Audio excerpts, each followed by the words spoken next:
Bruno Le Maire, thank you so much for joining us. You are France's longest-serving finance minister. You were at the G7 in 2019, and you know exactly how this machine works. I want to ask you to kick off. There is a joint declaration. It was not clear that there would be one, but there is a joint declaration, certainly on Ukraine. What do you make of it? I think that the final declaration of the G7 countries is a very strong and a very good one.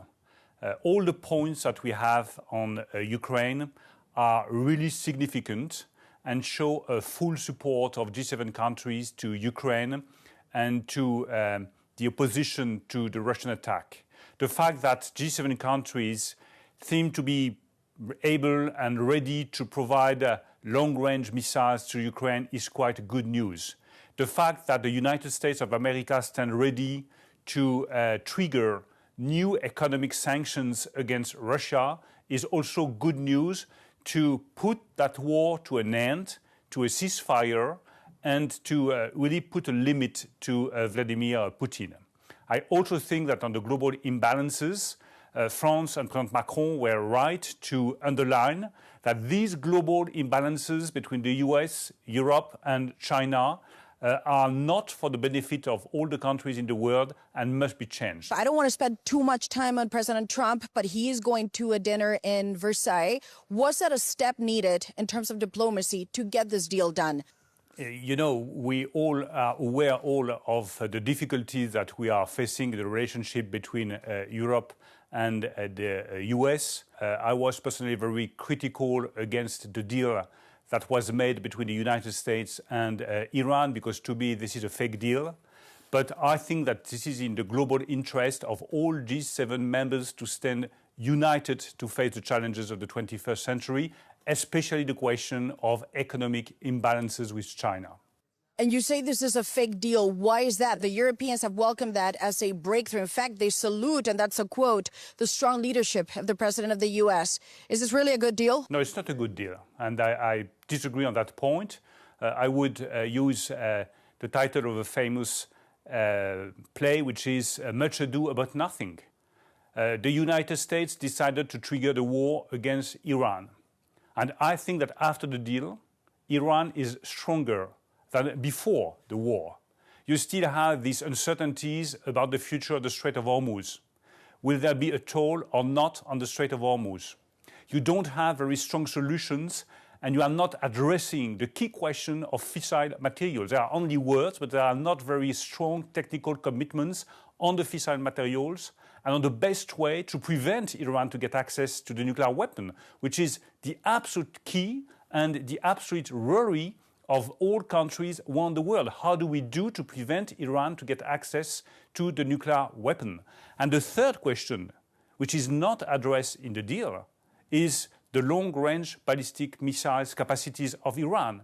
You know that the southern part of Europe could be hit at some point by those missiles. Not addressing the threat posed by the Iranian missiles is, to me, a mistake and could be a threat on the long term. So did the Europeans make a mistake by basically endorsing that deal in the statement? Well, having a deal is always better to have a war.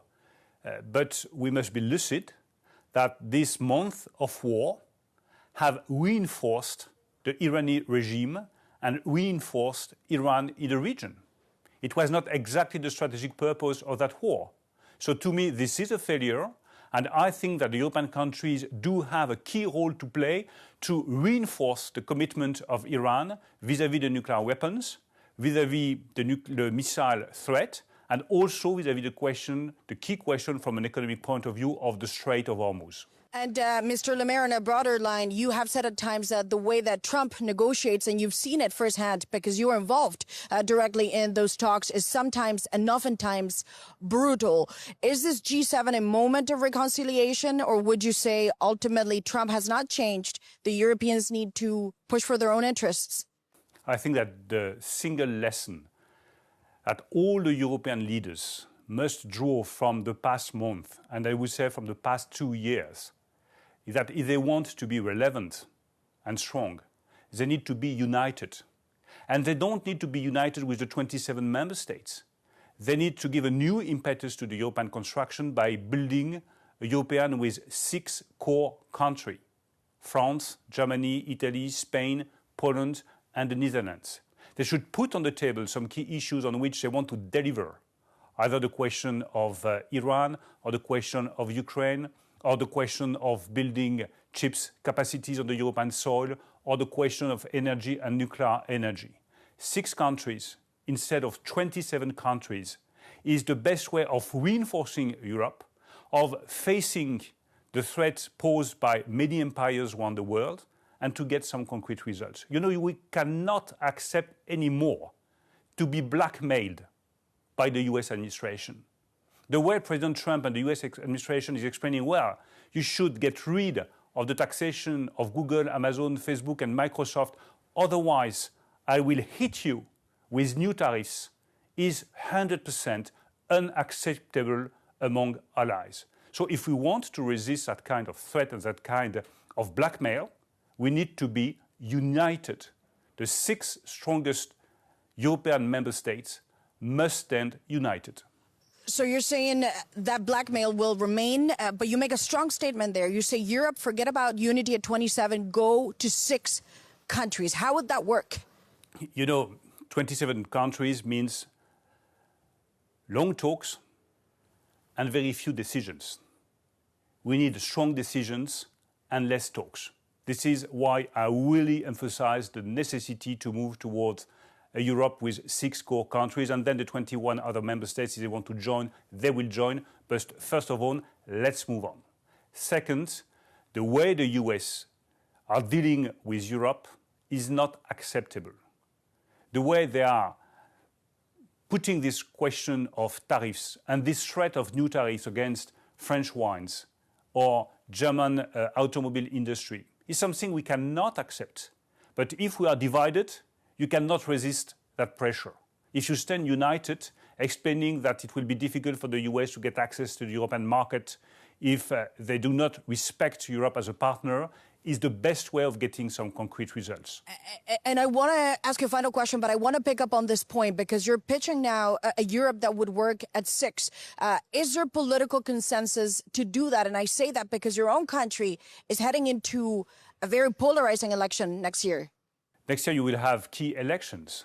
So I think it's time, 11 months before the national elections in France, to clearly explain to the French people what we want for the future of Europe. Either we stand with a decision-making process with 27 member states, the Commission, we do not really know who is responsible for what. And you cannot get results on key issues like artificial intelligence, the cloud capacities, and the production of semiconductors on the European soil, just to speak about tech. Or you explain to the French people, well, we want to come back to a Europe which is a core Europe with 6 key countries that will be able to deliver concretely on some very specific topics. And you will give the sense that Europe can be efficient, that Europe can deliver, that you can get some concrete results, and that standing united, you have the possibility of bridging the gap with China, bridging the gap with the US, and resisting the pressure of those countries. This is why I really think that it's time to radically change the way Europe has been constructed. And sir, just as a final point, you mentioned economic imbalances. That is a code now for clearly China. The way things are going, it seems to me a trade war between the EU and China is inevitable and maybe even necessary. How do you deal with a power like China? Well, of course, we should avoid any kind of trade war with China. But we must be respected by the Chinese government and by President Xi Jinping, which means that you must explain to China, being once again united, the 6 key countries, that China cannot get access to the single market without taking some decisions and without abiding by rules. The first one is that if there has been some heavy public subsidies to 1 or 2 sectors, like the automotive industry, China will have to pay to sell its cars on the European soil and in the single market. Second, we must put in place a rule of European content. And a real rule of European content, not the one extended to 90 other countries, but a rule of European content limited to the single market and to the European producers. Third, we need a transfer of technologies. And we need to explain to our Chinese partner that it is time for us to get access to some technologies that we urgently need to improve our productivity and our competitiveness. In the field of batteries, for instance, electric batteries, we need the technologies of China and we need the cooperation of China. So the deal would be you can get access to the European single market with the 450 million consumers, but under some conditions. European content, transfer of technologies, and tariffs in the case a sector has been heavily subsidized by the Chinese government. This is what I would call a new level playing field between China and Europe. A very last point, but which is absolutely key, that must be addressed at the level of the G7 with the United States, Europe, and all the Western countries, is the fact that the Chinese currency is underestimated and underrated.